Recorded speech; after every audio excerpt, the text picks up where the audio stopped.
Hello everyone, स्वागत है हमारे चैनल कंचन देसी खाने में। तो चलिए आज मैं आप लोगों के साथ शेयर करूंगी सुबह के ब्रेकफास्ट से लेकर के और लंच में हमने क्या क्या बनाया वो आप लोगों के साथ शेयर करूंगी। तो सबसे पहले ना सुबह सुबह उठ कर ना पहले एकदम ताज़े ताज़े बेल थे तो उसी का हम शरबत बना ले यानी जूस बना रही हूँ।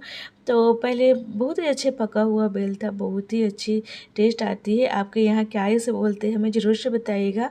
हमारे यहाँ तो इसे बेल ही बोलते हैं। तो ये बेल ना गर्मियों के लिए बहुत ही अच्छी रहती है। अगर इसे पी लो ना तो नाश्ता की ज़रूरत भी नहीं पड़ती है, इतनी अच्छी रहती है। टेस्ट भी बहुत ही अच्छी लगती है अगर जिनको पसंद हो उनके लिए। तो देखिए यहाँ पे सबसे पहले मैंने बेल ले आई थी और इसे बाहर से इसे अच्छे से पटक पटक के फोड़ लिया था। बहुत हार्ड होती है, इसे फोड़ना थोड़ा सा डिफ़िकल्ट है। आराम से फूट जाती है, अच्छा सा पका हुआ रहता है ना तो ये फूट जाती है। उसके बाद उसका ऊपर वाला जो छिलका है ना हार्ड वाला, उसे हटा करके साइड कर लिया था और एक तो बड़े से पतीले में रख के हाथ से थोड़ा सा मसल के मिक्स करके और उसमें थोड़े थोड़े पानी डाल करके अच्छे से इसे हाथ से ही फाइन कर लिया था। उसमें कोई गूदा वगैरह अच्छे से पानी में घुस जाती है और अलग से उसे ना छान लिया था। उसके बाद जो लास्ट में जो सन वगैरह बच जाती है ना उसे दूसरे बर्तन में रख करके और उसमें थोड़े से गुड़ मिला करके अच्छे से इसे मिक्स करके और सभी को साथ में मिक्स कर लेंगे। आप चाहे तो इसमें चीनी भी डाल सकते हैं, जो शुगर पेशेंट है ना उसके लिए गुड़ ज़्यादा अच्छा रहता है। तो और ऐसे भी गुड़ सभी को खाना चाहिए, अच्छी रहती है गुड़ खाना। तो पहले हमने गुड़ को ना अच्छे से बारीक कर लिया था। ऐसे गुड़ तो ऐसे भी मिक्स हो जाती है लेकिन थोड़ी सी टाइम लगती है, जल्दी मिक्स करना है ना। जैसे हम थोड़ी सी लोढ़े से इसे मसल मसल के मिक्स कर लिया था और सभी जूस में देखिए इस तरह से रख करके सभी को अलट पलट के सभी को मिक्स कर लिया था और सभी ग्लास में पैक कर लिया। और देखिए जूस बन के तैयार हो गई है, बहुत ही टेस्टी लगती है पीने में।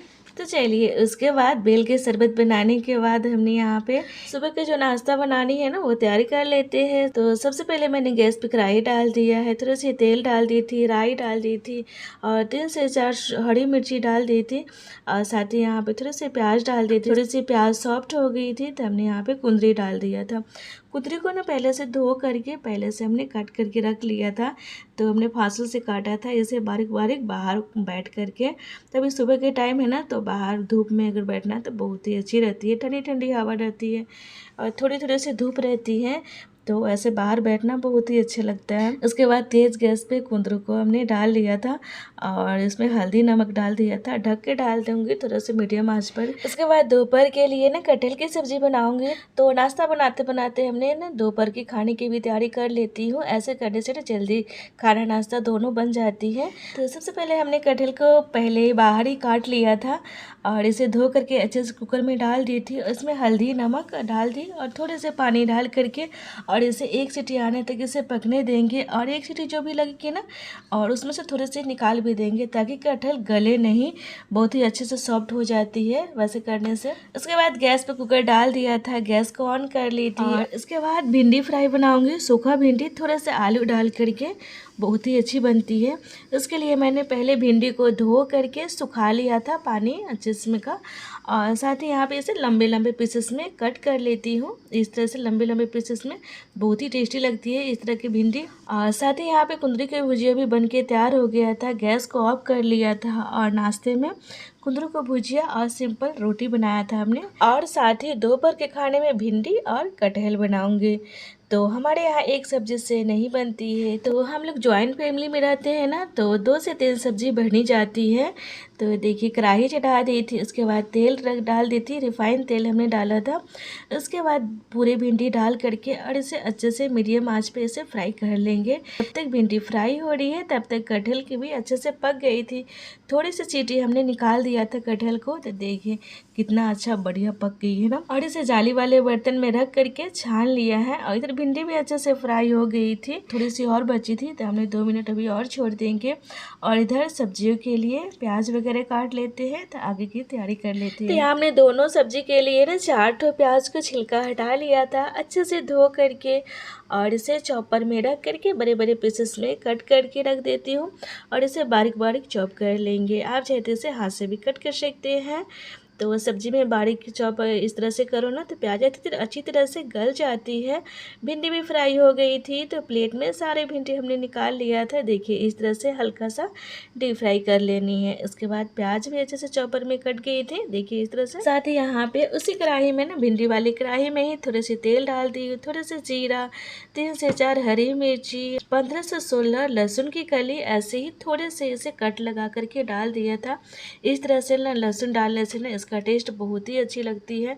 साथ ही थोड़े से यहाँ पे अच्छे से ब्राउन हो जाए तो पूरे फ़ौरन तो हमने बारीक चॉप किया, थोड़े से प्याज डाल दिया है और प्याज हमने छोड़ दिया कटहल की सब्जी के लिए। और सभी को मिक्स कर लेंगे। साथ ही थोड़े से मसाला डालेंगे, तो एकदम थोड़े थोड़े मसाला डालेंगे भिंडी में, क्योंकि सूखी भिंडी बनानी है ना, तो थोड़े से मसाला ही डालूंगी मैं। तो मसाला में हमने थोड़े से हल्दी पाउडर, थोड़े से मिर्ची पाउडर, थोड़े से धनिया पाउडर और स्वाद के अनुसार नमक डाल दिया था। और इसे मीडियम आंच पे ढक करके डाल देंगे। थोड़े से पानी भी डाल करके डालेंगे ताकि जले नहीं। उसके बाद इसमें 2 आलू डालने के लिए ना आलू का छिलका हटा ली थी और इसे बड़े बड़े पीसेस काट ले रही हूँ। सभी आलू को काटने के बाद हमने डाल दिया है पानी में और एकदम अच्छे से धो लेंगे 2-3 पानी से। और मसाला में डाल देंगे। मसाला थोड़ी सी भुन गई थी, तो सभी आलू को मसाला में डाल करके और इसे मीडियम आंच पे इसे फिर से ढक के डाल दी हूँ। अच्छे से आलू जब तक पक रही है उसके बाद ही भिंडी डालूंगी। और ये वाली सब्जी वाली कढ़ाई डाल दी थी उस साइड गैस पे, और ये साइड दूसरी कढ़ाई डाल करके कटहल की सब्जी के लिए थोड़ा सा सरसों का तेल, थोड़े से गरम मसाला, थोड़े से जीरा डाल दी थी। गरम मसाला में दालचीनी डाल दी थी 2 से 3 टुकड़ा, साथ ही 2 से 3 सूखी मिर्ची डाल दी हूँ। उसके बाद फ़ौरन थोड़ा से ब्राउन हो गई थी तो हमने प्याज डाल दिया था। प्याज थोड़ी सी सॉफ्ट होने देंगे। साथ ही यहाँ पे 12 से 13 यहाँ पे लहसुन की कली डाल दी थी। ऐसे ही तरह तरह से कट लगा करके, ऐसे ना इसका लहसुन का टेस्ट सब्जी में बहुत ही अच्छी लगती है खाने में। अगर आपको ऐसे खरा लहसुन पसंद है तो डालें, नहीं तो इसके भी कर सकते हैं। उसके बाद प्याज थोड़ी सी सॉफ्ट हो गई थी तो अदरक लहसुन का पेस्ट हमने डाल दिया था। और पेस्ट के साथ प्याज को थोड़ी देर भूनने के बाद हमने थोड़े से हल्दी पाउडर, मिर्ची पाउडर और धनिया पाउडर डाल दी हूँ। साथ ही स्वाद के अनुसार नमक डाल दी हूँ और थोड़े थोड़े पानी लगा करके डाल करके इसे अच्छे से भून लेंगे और ढक करके मीडियम आंच पे छोड़ देंगे। और इधर आलू भी अच्छे से एकदम भुन गई थी भिंडी वाले सब्जी में, तो हमने पूरे भिंडी डाल दिया है। साथ ही ऊपर से थोड़ी सी काश्मीरी मिर्ची पाउडर, थोड़े से सूखी कस्तूरी मेथी डाल करके मिक्स कर लेंगे। 2 मिनट अभी इस तरह से और भूनेंगे। देखिए सब्जी बनके तैयार हो गई है। भिंडी का सूखी सब्जी इस तरह से बनाओ ना, रोटी पराठे के साथ बहुत ही टेस्टी लगती है खाने में। और कटहल की सब्जी के जो मसाला थे वो बीच बीच में हम इस तरह से चला लेंगे। साथ ही यहाँ पे 2 टमाटर को बारीक चॉप करके हमने डाल दिया है। तो ये छोटी वाली टमाटर थी तो 2 डाला हमने। आप बड़ी वाले अगर टमाटर हो तो 1 ही डालिएगा, बहुत ही टेस्टी लगती है खाने में। उसके बाद भिंडी की सब्जी को ना दूसरे पतीले में हमने निकाल लिया है और इसे दाल चावल के साथ, रोटी पराठे के साथ खाइएगा। इस तरह की सब्जी बहुत ही टेस्टी लगती है खाने में। और गर्मियों के लिए ये सब्जी ना कम मसाले वाले बहुत ही और अच्छी रहती है खाने में। तो देखिए हमने सारे पतीला में निकाल लिया है। आप लोग इस तरह से जरूर से ट्राई कीजिएगा। और साथ ही यहाँ पे एक पैन चढ़ा दिया था और थोड़ा से तेल डाल करके कटहल को डाल के हमने थोड़े से फ्राई कर लिया था। उसके बाद मसाला भी यहाँ पे एकदम अच्छे से भुन गई थी। अच्छे से मसाला अगर भुन जाए तो मैंने इसमें पूरे कटहल डाल दिया है फ्राई होने के बाद। देखिए और सबको अच्छे से मिक्स कर लेंगे। साथ ही डाल देती हूँ थोड़े से ऊपर से गरम मसाला और थोड़े से कस्तूरी मेथी। और देखिए थोड़े से पानी डालेंगे, थोड़े से इसे लटपटा बनाने के लिए। इसे सूखा ही सब्जी बना के रखेंगे, बहुत ही टेस्टी लगती है। तो सब्जी बनके तैयार हो गई थी। हमने नीचे उतार लिया था गैस ऑफ करके और इसके बाद ऊपर से थोड़े से ही तेल में काश्मीरी मिर्ची डाल करके ऊपर से थोड़े से तड़का लगा दिया है। इससे बहुत ही टेस्ट आती है। आप चाहे तो इसमें सूखा मिर्च राई से भी तड़का लगा सकते हैं। आज की रेसिपी आप लोग को अच्छी लगे तो लाइक से सब्सक्राइब कर लीजिएगा। Okay bye bye.